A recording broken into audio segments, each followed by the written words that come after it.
प्रयागराज महाकुंभ के 3 अमृत स्नान पूरे होने के बाद शनिवार को सभी अखाड़े वाराणसी पहुंच गए हैं। यहाँ पर होने वाले समागम साधु संतों का कुंभ कहलाता है, जिसमें पब्लिक की मौजूदगी बहुत कम होती है। ये समागम मुख्य रूप से अखाड़ों के चुनाव के लिए आयोजित किया जाता है, जहाँ पर अगली 3 या 6 साल की अखाड़ा सरकार चुनी जाती है।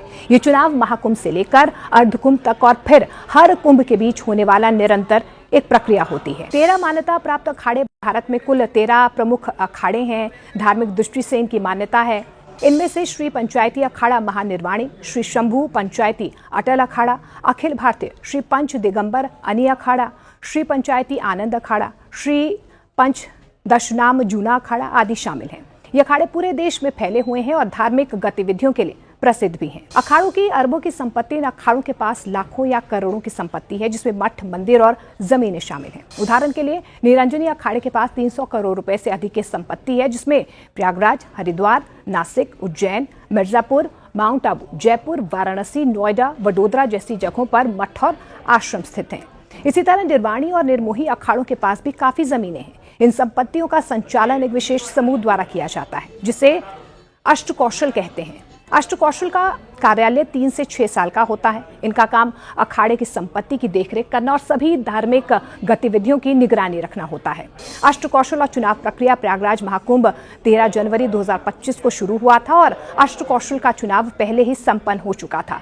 अब नया अष्टकौशल चुना जाएगा। इस चुनाव में पुजारी, नागा साधु और अखाड़े के सदस्य वोटिंग करते हैं। आमतौर पर ये चुनाव सहमति से होते हैं, जहां पर हर अखाड़े में अगले 3 या 6 साल के लिए पदाधिकारी तय किए जाते हैं। श्री महंत और कढ़ी पकौड़ी भोज। महाकुंभ के दौरान निरंजनी अखाड़े में श्री महंत रविंद्र पुरी को फिर से चुना गया। चुनाव प्रक्रिया के बाद खास तौर पर एक परंपरा के तहत कढ़ी पकौड़े का भोज आयोजित किया गया, जो अखाड़े के सभी सदस्य एक साथ खाते हैं। इसके बाद सभी अखाड़े वाराणसी के लिए प्रस्थान करते हैं, जहां पर उनका अगला समागम होता है। अखाड़ा परिषद के चुनाव भी अखाड़ों के आपसी सहमति या मतदान से होते हैं।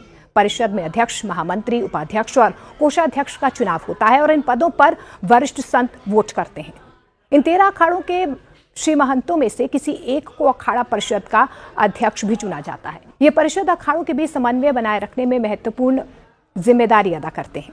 महाशिवरात्रि तक सभी अखाड़े वाराणसी में रहते हैं।